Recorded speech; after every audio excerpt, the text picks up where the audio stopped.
probably think you need to dedicate hours to studying, sacrificing your free time and sanity to pass your exams. But while you suffer, those wasted hours continue to pile up and keep you from living your actual life. You could be wasting weeks or even months by refusing to change your study habits, time that could be spent relaxing, making memories, or hanging out with your friends. Hey there friends, my name is Jacob and I have maintained a 4.0 GPA in college while balancing an internship, 2 jobs, being president of my fraternity, having a research fellowship, having a social life, and hitting the gym. And let me tell you, throughout all my years, I have actually never had to have a study cram session.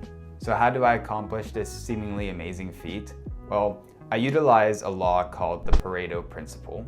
The Pareto principle states that 80% of the consequences come from 20% of the causes. So basically it's saying that 80% of the time you spend studying is only contributing to about 20% of your actual exam results. So in short, you're wasting your time. By concentrating my efforts on the 20% of things that yield 80% of results, I've been able to completely revolutionize the way I study and consequently my life. So how have I actually implemented this funny sounding law into my actual day-to-day life to do this? Well, I follow 3 frameworks that I'm going to break down step by step in this video that you can follow too to revolutionize your study habits. The first law I use is what I call the forgot your homework methodology. So when I was in high school, I would forget my homework all the time, like almost on a weekly basis, which was weird because I was a good student, but for some reason I always forgot. And I can still remember that sinking feeling whenever the teacher would go to the front of the class and be like, all right class, pull out your homework, and you'd look in your bag and you'd be like, oh shit, I didn't do it. Even thinking about it is giving me an adrenaline spike. It was in those moments that I did what any sensible student would do. Fake a diarrhea attack, run to the bathroom, lock myself in a stall, and in the 10 minutes I had, quickly write out all the answers and hope that the teacher would let me turn it in when I came back. What these unfortunate trials taught me was not that I should have been more organized, although that was probably true, but that I could somehow magically complete my entire homework assignment in 10 minutes if only I had urgency. Like, it would normally take me an hour to do, but when I was locked in that bathroom, I could somehow find a way to complete it in 10. And this leads to another law of human nature called Parkinson's law, which states that the time it takes to do work expands to the time you allot to it. So basically, when you give yourself 10 minutes to do something, it's only going to take 10 minutes to do.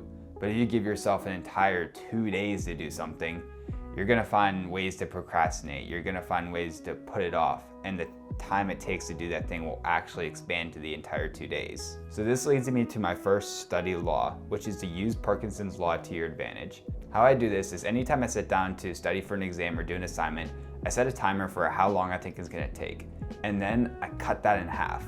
I start the timer as soon as I start the assignment and I keep it in plain view. Having that urgency and a counting down timer makes me complete the assignment in way faster. And even though you half the time that you think it's going to take, I find myself probably 90% of the times actually getting it done in that reduced amount of time. I was shocked at the productivity gains I made just by implementing this into my work.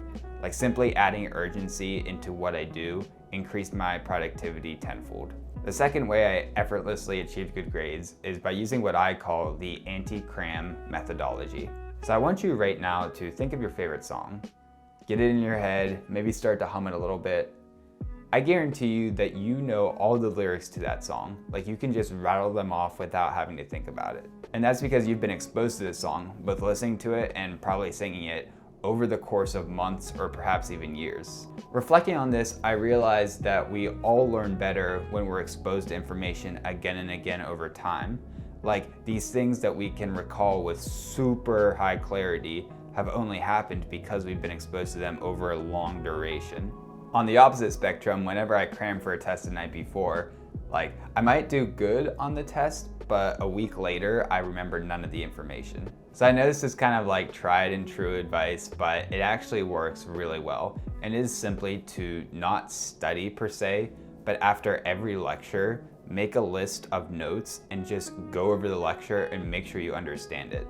It's really about not procrastinating. By doing this little bit of studying each day, like making sure you understand the lectures as the semester progresses, you won't have to sit down and try to understand everything all at once before the exam. Plus, because you do it over a long duration, it cements the knowledge because it allows it to kind of marinate in your mind and your subconscious to work out the details.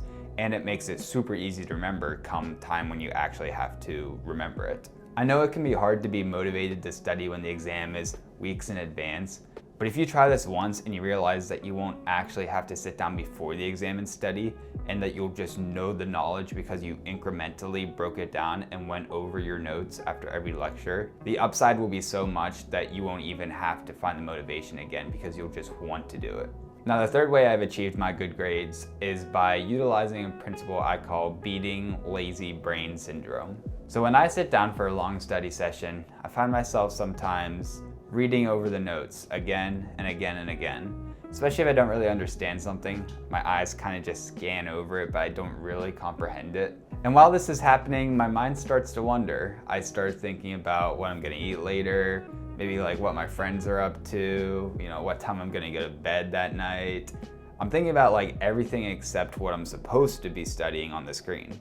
And I can do this for like an entire 2 hours and like barely actually study, but like I feel accomplished because I sat down to study even though my mind wasn't locked in and I probably didn't get that much out of it. In this situation, I fell victim to the lazy brain, which is simply showing up to study but just rereading notes and not doing anything effective or challenging to cement that knowledge. This is like a classic case of quality over quantity. If your studying feels easy, it's not challenging enough. So what I do is make studying more engaging for myself. I make Quizlets and actually test myself. I'll study with a friend and force myself to teach it to them because teaching the concepts helps cement the knowledge. I'll do anything but just plainly reading over notes because the more you're forced to actively recall the information and engage with the material in a more challenging way, the more effective the actual studying is. Plus, when you're forced to actually remember the information instead of just rereading it over again, that simulates what an actual test is because like you're gonna have to try to recall it during the actual test. So why wouldn't you want to do that in practice?